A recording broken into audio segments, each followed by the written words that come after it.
Hello guys, welcome back to our IGNOU Galaxy YouTube channel. Guys, अगर आप इस channel पर नए हैं तो प्लीज़ हमारे इग्नो गैलेक्सी यूट्यूब चैनल को जरूर लाइक करें, सब्सक्राइब कीजिए ताकि इग्नो से रिलेटेड हर एक अपडेट्स, हर एक नोटिफिकेशनल वीडियो हम आपको इस चैनल के माध्यम से आपको डेली टू डेली रूबरू करा सकेंगे।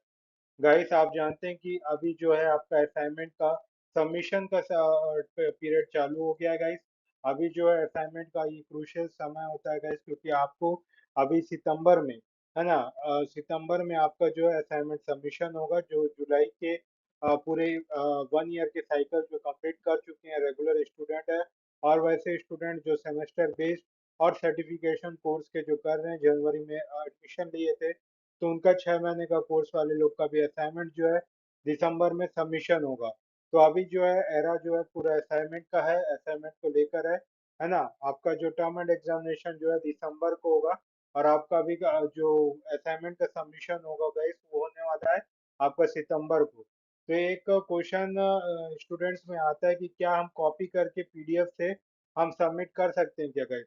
तो इसी के बारे में हम स्टूडेंट के डाउट को पूरा डिटेल में डिस्कस करेंगे गाइस, तो लास्ट तक इस वीडियो में बने रहिए। तो यहाँ पर सिंपल तरीके से हम बताएंगे कि क्या होता है असाइनमेंट को अगर आप कॉपी करके लिखते हो, या ये बताएंगे कि क्या कॉपी करके लिख भी सकते हैं क्या, कौन से केसेस में लिख सकते हैं, कौन से में नहीं लिख सकते हैं। तो इसके बारे में पूरा डिटेल में बात करेंगे गाइस। तो लास्ट तक इस वीडियो में बने रहिए। और शुरू करने से पहले मैं कहना चाहूंगा गाइस, अभी तक जिन्होंने हमारे चैनल को सब्सक्राइब नहीं किया तो गाइस प्लीज चैनल को सब्सक्राइब कर लें, ताकि ऐसे ही डिटेल नोटिफिकेशन और डिटेल स्ट्रेटेजिक वीडियो आपको डेली टू डेली लाते रहेंगे। तो चलिए वीडियो को शुरू करते हैं। Guys, why copying PDF is risky? क्यों रिस्की होता है guys? It is not just a shortcut, it can damage your assignment quality. तो कॉपिंग पीडीएफ जो होता है गाइस वो रिस्की होता है गाइस, क्योंकि एक शॉर्टकट ही नहीं होता गाइस, वो आपके असाइनमेंट की क्वालिटी को डैमेज कर देता है। क्यों गाइस? क्योंकि आपके जो सेम लाइंस होते हैं एग्जामिनर उसको नोटिस कर लेते हैं कि आपने कॉपी पेस्ट किया गया है, और आपका अंडरस्टैंडिंग वो देख लेते हैं कि आपने कोई समझ नहीं है, आप सीधा कॉपी पेस्ट किया हुआ है। तो आपका जो है पूरा उसमें कोई आपकी समझ और कोई भी अपनी जो विवेक का यूज नहीं किया गया है। लो ओरिजिनलिटी, क्योंकि अब तो जेन्यून रहेगा ही नहीं गाइस, क्योंकि आपने कॉपी पेस्ट किया है।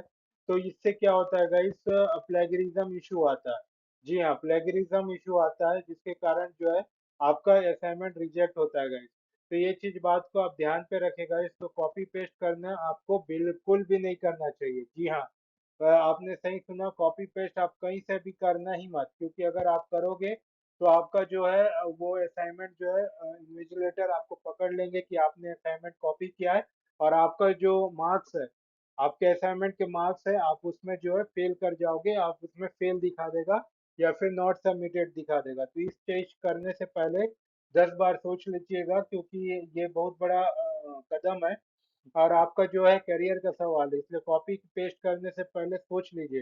क्योंकि पीडीएफ जो है रेफरेंस के लिए आप यूज कर सकते हो, लेकिन डायरेक्ट कॉपी पेस्ट करूंगा सोचोगे तो ऐसा नहीं हो सकता गाइस, आपका जो है रिजेक्ट हो जाएगा फॉर्म, है ना।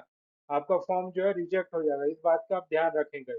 तो आपका पीडीएफ को है रेफरेंस के लिए ही यूज करें, कॉपी पेस्ट के लिए ना करें, क्योंकि प्लेगरिज्म इशू हो जाता है। What count as a plagiarism? तो प्लेगरिज्म कैसे काउंट होता है गाइस?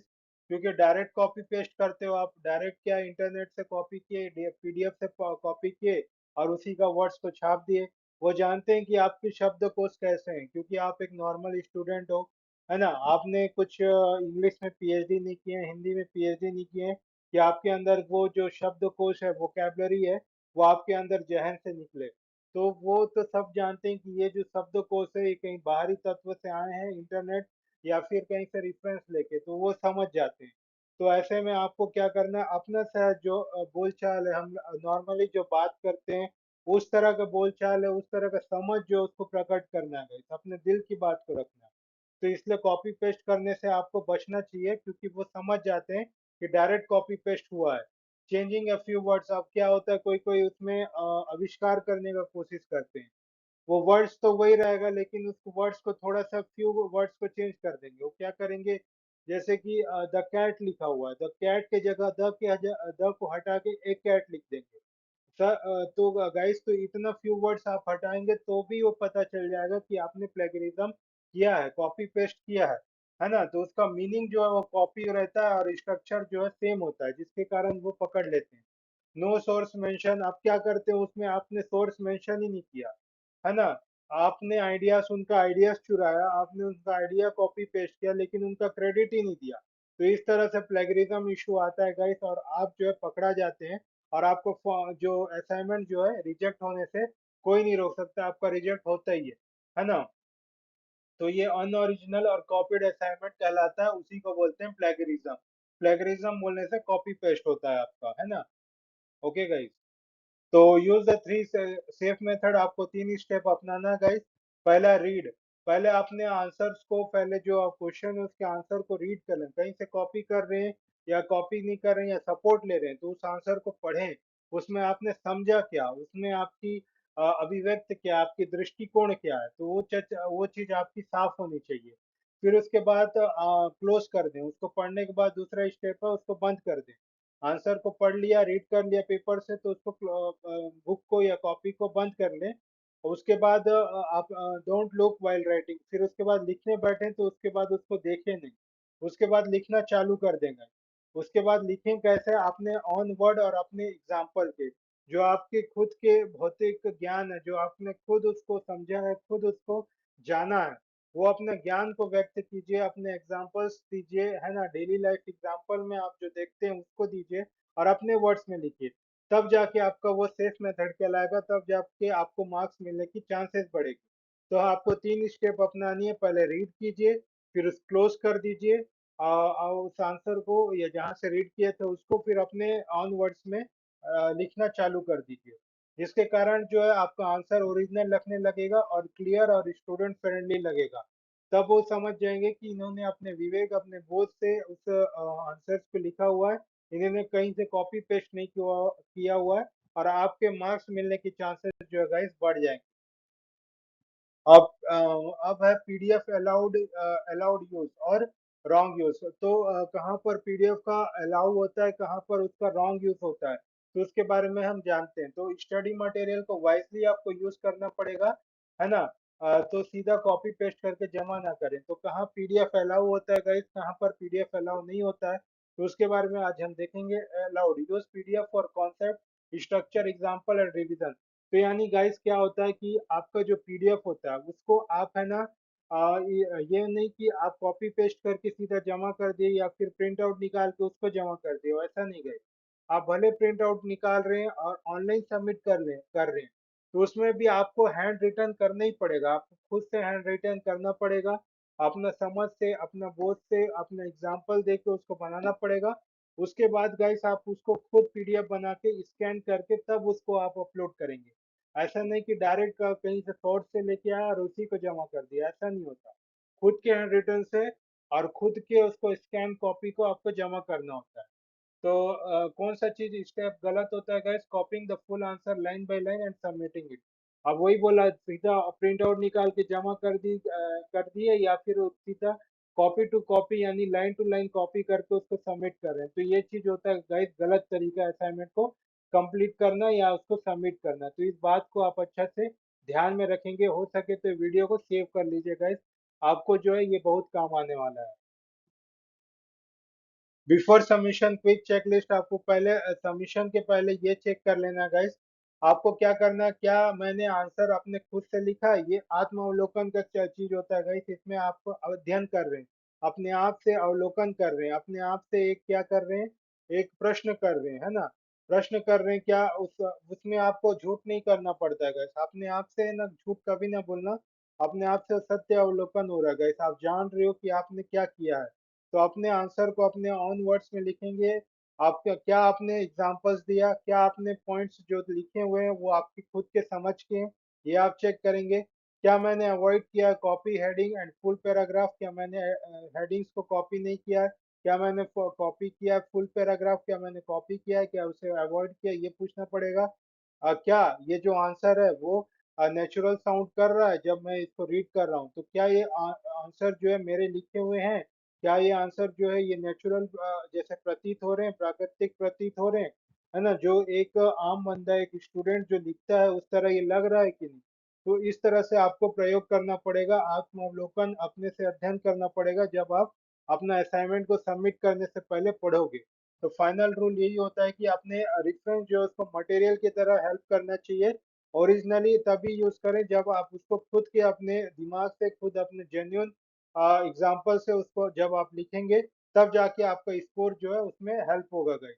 तो वो मटेरियल जो होता है खाली आपको लर्न करने के लिए होता है, और ओरिजिनलिटी, जेन्युइन मार्क्स तभी मिलते हैं जब आपको उसको समझ के साथ आप उसको व्यक्त करते हो अपने असाइनमेंट के कॉपी में।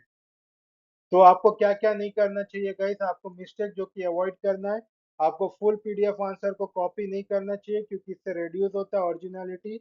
आपको एक ही मतलब एक ही आंसर को सभी जगह यूज नहीं करना चाहिए, don't use one answer for everyone.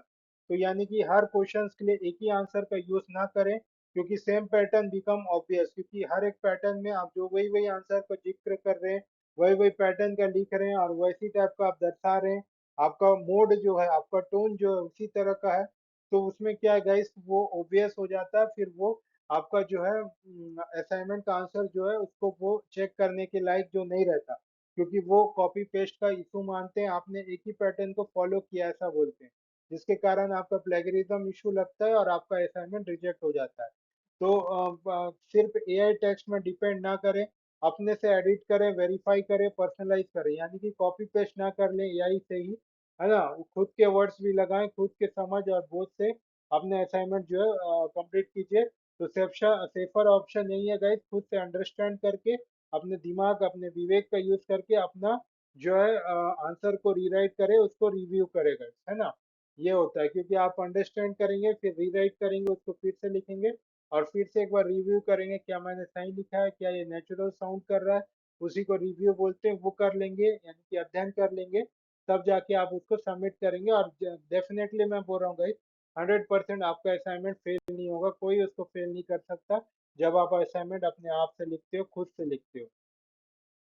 So thank you guys. This is all for today. Use a PDF smartly. Don't copy blindly. तो ये चीज आप दिमाग में, ये जो फॉर्मूला है इसको दिमाग में बिठा लें कि पीडीएफ को स्मार्टली यूज करें, है ना, कॉपी नहीं करें डायरेक्टली, और we can say blindly. So use the PDF smartly, don't copy blindly guys.